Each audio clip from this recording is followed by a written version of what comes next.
Assalamualaikum dan salam sejahtera. Apa khabar semua? Bertemu lagi kita di episod yang keempat siri FP Live bersama kami berdua. Izinkan saya memperkenalkan diri terlebih dahulu. Nama saya Izzy Ismail. Kini sedang bertugas sebagai seorang jurutera di sebuah syarikat dalam industri IT di Tokyo, Jepun. Saya juga sedang membina keluarga di sinilah di Tokyo, Jepun bersama isteri saya. Kami ada 3 orang anak. Isteri dia bernama Nur Zahira ataupun Jaja ataupun nama pembimbing emas Zaza.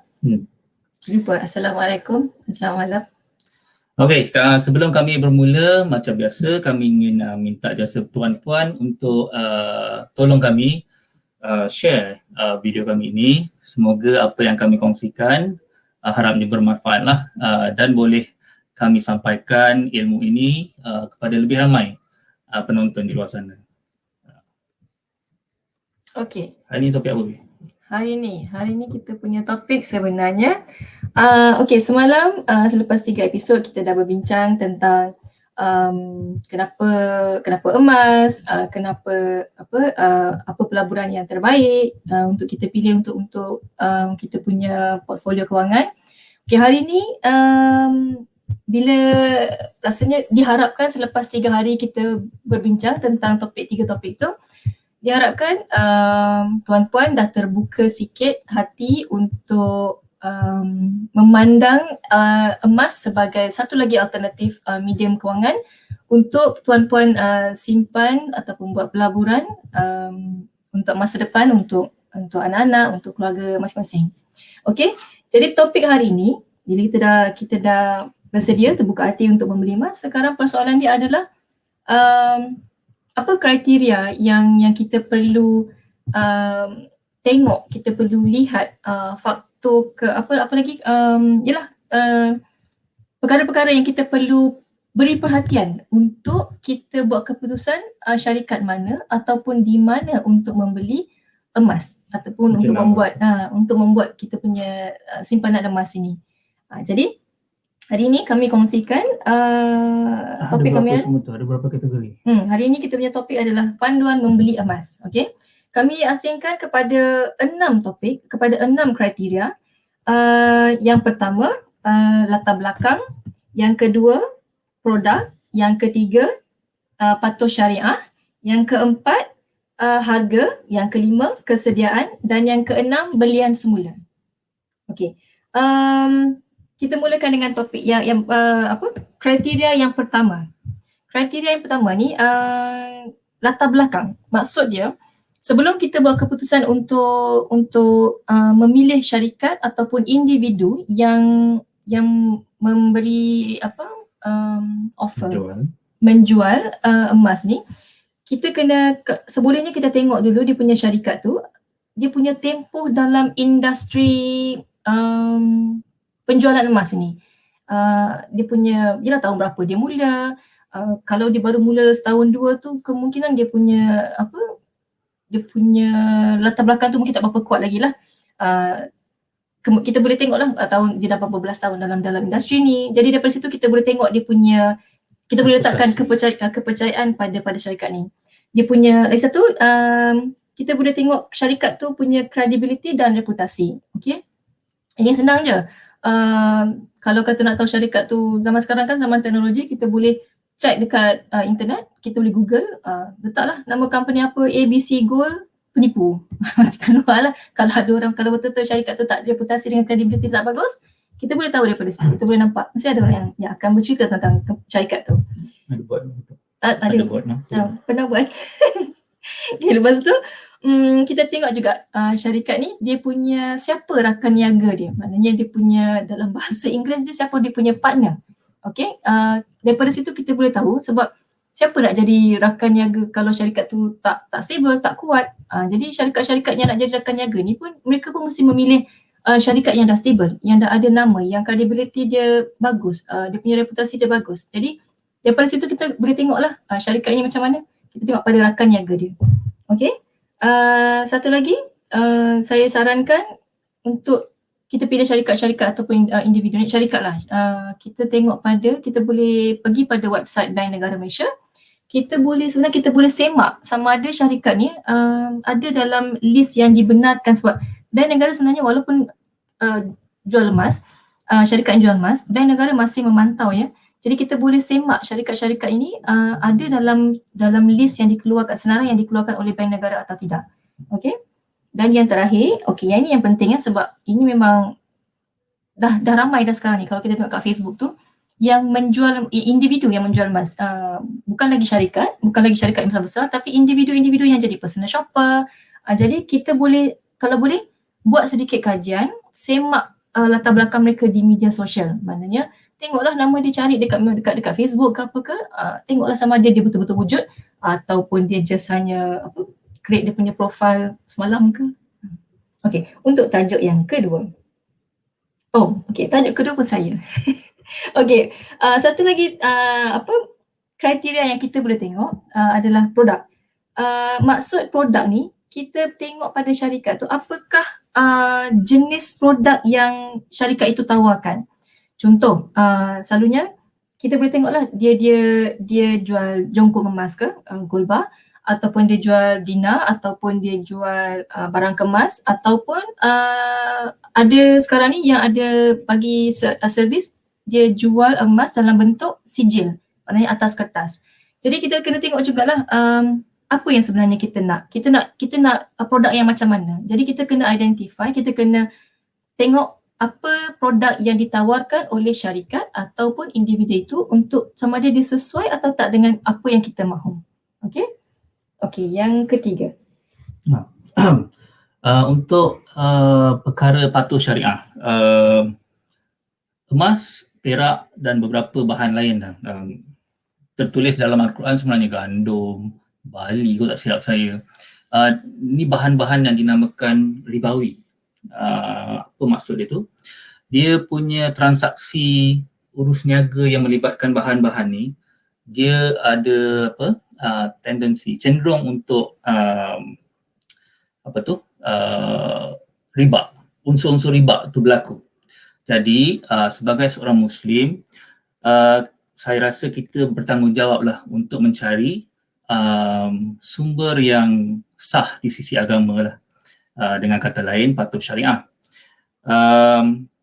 Bertulis segala untuk dapatkan urus niaga tu sah di sisi undang-undang Islam, patuh syariah. Itu saja. Sebab kita jangan pandang ringan ya, walaupun benda ni hanya kita kata alah beli emas je pun, terutamanya kepada mak-mak kita, kalau kita dia pergi beli barang kemas kan, bagi dia rasa macam alah pergi beli barang kemas je.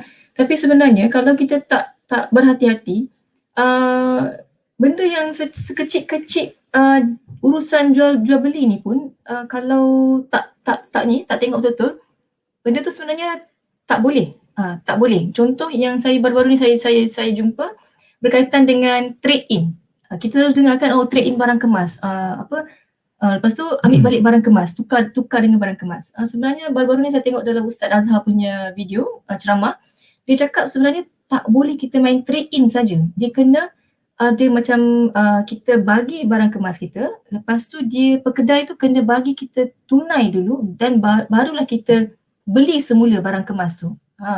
Kita ingatkan dulu macam boleh main trade in je kan, tapi sebenarnya tak boleh. Jadi benda tu nampak sangat mudah, nampak macam tak ada apa-apa, tapi so kita kena, itulah tanggungjawab kita sebagai orang Islam, kena pastikan yang kita memilih syarikat yang ada patuh syariah, yang semua urus niaga dia patuh syariah.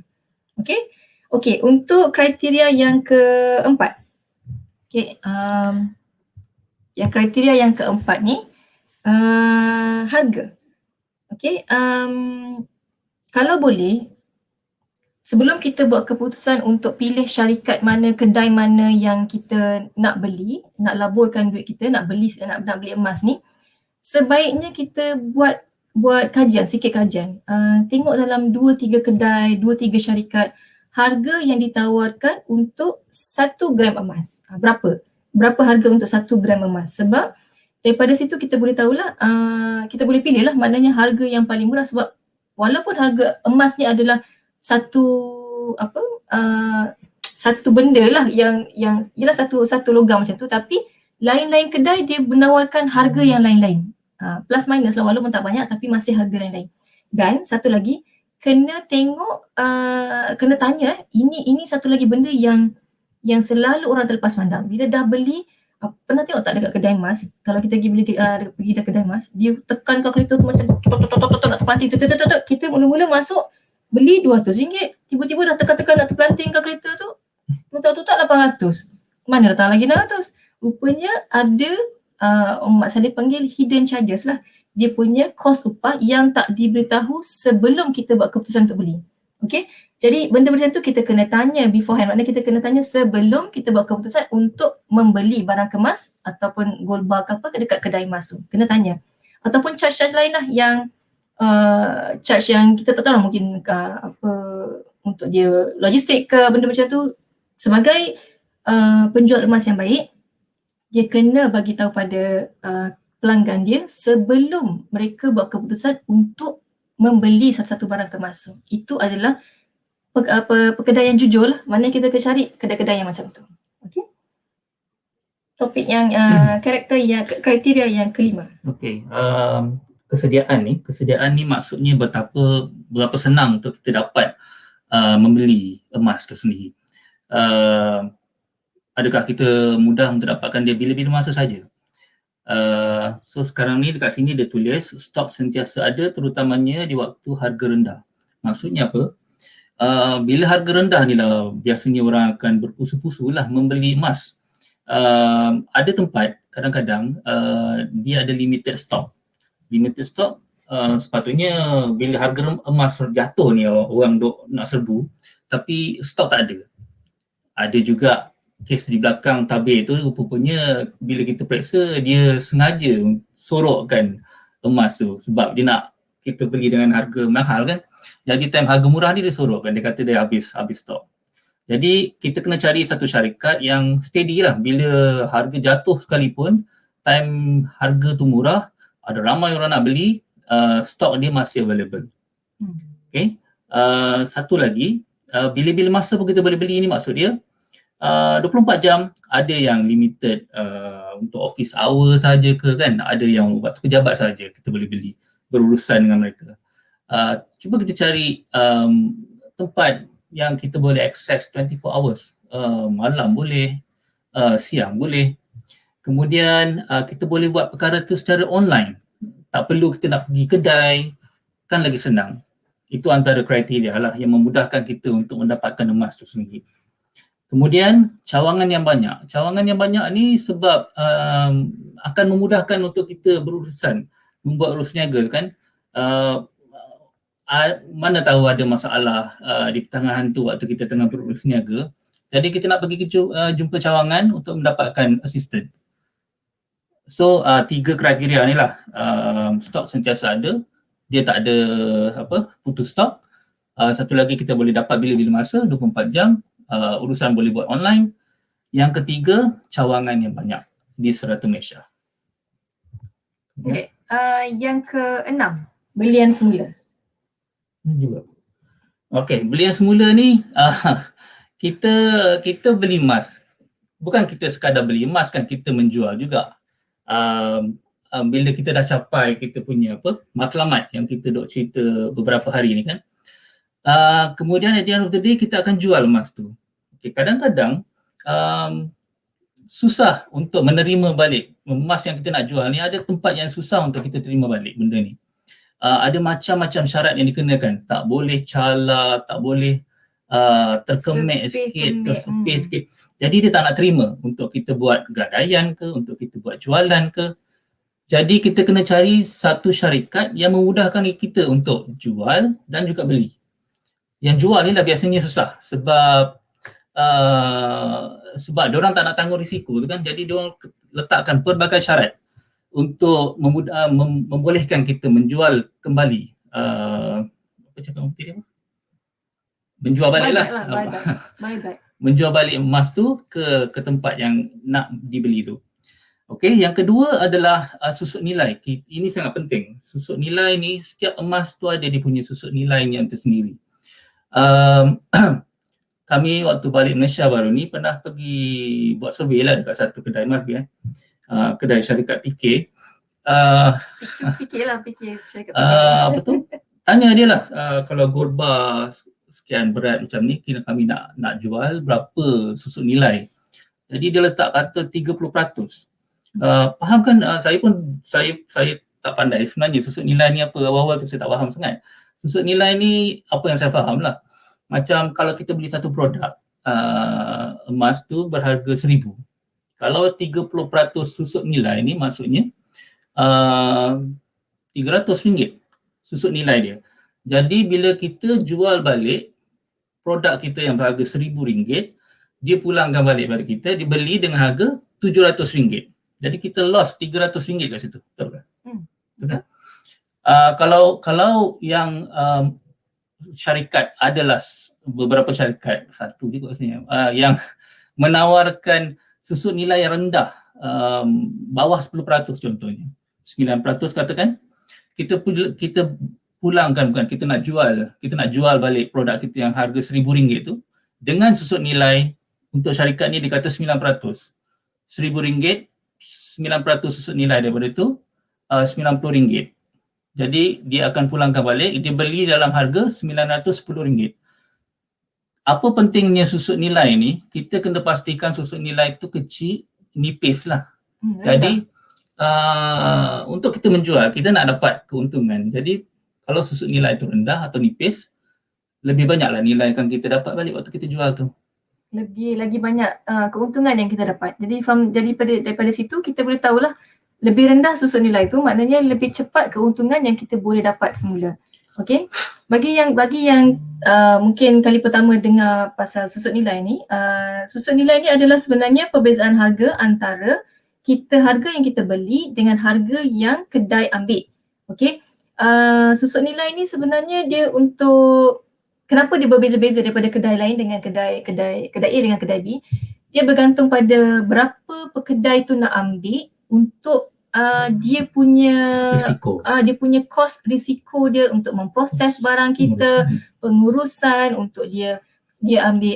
Risiko tu maksud dia kalau kata buatnya barang kemas yang kita jual pada dia tu susah nak dibentuk ke, apa-apalah macam-macam risiko yang dia kena tanggung. Jadi terpulang pada kedai tu sendiri berapa dia nak letakkan. Jadi sebab tu saya cakap pergi buat kajian sikit sebelum kita jual ke, sebelum kita beli ke, buat kajian sekurang-kurangnya minimum 3 kedai. Okay, kalau nak pergi banyak, nak pergi berjalan, nak pergi mana-mana tu, nak pergi 10 kedai ke tak kisahlah, tapi sekurang-kurangnya 3 kedai supaya kita boleh dapat anggaran lebih kurang, okey macam ni yang terbaik, jumlah yang dibayar tu yang terbaik. Okey. Untuk yang belian semula juga tadi, satu lagi kita kena tengok sama ada syarikat tu dia keluarkan produk dia tu mudah dipajak atau digadai. Okey, ini penting ya sebab untuk barang kemas, untuk emas ni kita boleh pajak atau gadai, dan sebagai orang Islam sebaik-baiknya kita di Arano lah. Jadi kita kena tengok sama ada barang emas ni diterima atau tidak oleh Arano untuk kita pajak. Sebab Arano ni sebenarnya dia agak memilih juga, dia tengok juga produk yang tak semua produk dia ambil sebab dia perlukan jaminan, dia kena tahu yang brand jenama emas tu dikenali. Lepas tu dia ada macam-macam lah kriteria yang dia tengok supaya dia boleh terima untuk dia terima pajakan kita. Jadi itu pun kita kena check juga, kita kena tengok sama ada produk tu boleh diterima oleh Arano untuk dipajak atau digadai. Okey. Okey, kita dah cover 6 kriteria panduan untuk membeli emas. Jadi untuk kita pilih, sebagai kesimpulan, untuk kita pilih satu-satu produk emas yang kita nak beli ataupun untuk kita buat simpanan ataupun kita nak buat pelaburan, kita tak boleh pilih satu saja daripada 6 kriteria ni. Okey, sebaiknya kita kena ambil benda tu sebagai satu package. Maknanya jangan ambil bila harga murah kita serbu kedai tu beratur dengan kursi-kursi panjang kat depan kedai tu sebab dia harga dia murah. Tapi kejap lagi dah masuk kedai, macam saya cakap tadi, tekan kereta, terbang-terbang, tiba-tiba harga apa dia punya kos upah rupanya 3 kali ganda. Kan dah tak masal-masal je. Jadi kena tengok daripada segi package. Harga murah, dia punya susut nilai okey, semualah satu package. Jangan dah beli dah susah pula nak jual, kan panjang pula cerita dia, kan dah satu kerugian dekat situ. Okey? Okey, kita dah cover panduan membeli emas. Sekarang kita nak teruskan pada persoalan yang seterusnya. Syarikat mana yang menawarkan package yang penuh? Maknanya walaupun tak mungkin tak sempurna, tapi sekurang-kurangnya kita boleh dapat sikit antara 6 kriteria ni. Dia cover, dia cukup. Jadi syarikat mana yang kami rasakan boleh menawarkan satu package penuh yang terbaik untuk kita letak kita punya simpanan, untuk kita beli emas, untuk kita punya dana pendidikan, macam berapa kali kami sebut, dana pendidikan, dana persaraan yang simpanan jangka masa panjang ni. Jadi syarikat mana? Okey, untuk menjawab persoalan itu, kita jumpa besok Di waktu yang sama. Assalamualaikum. Assalamualaikum. Jumpa Bye-bye. lagi. Bye-bye.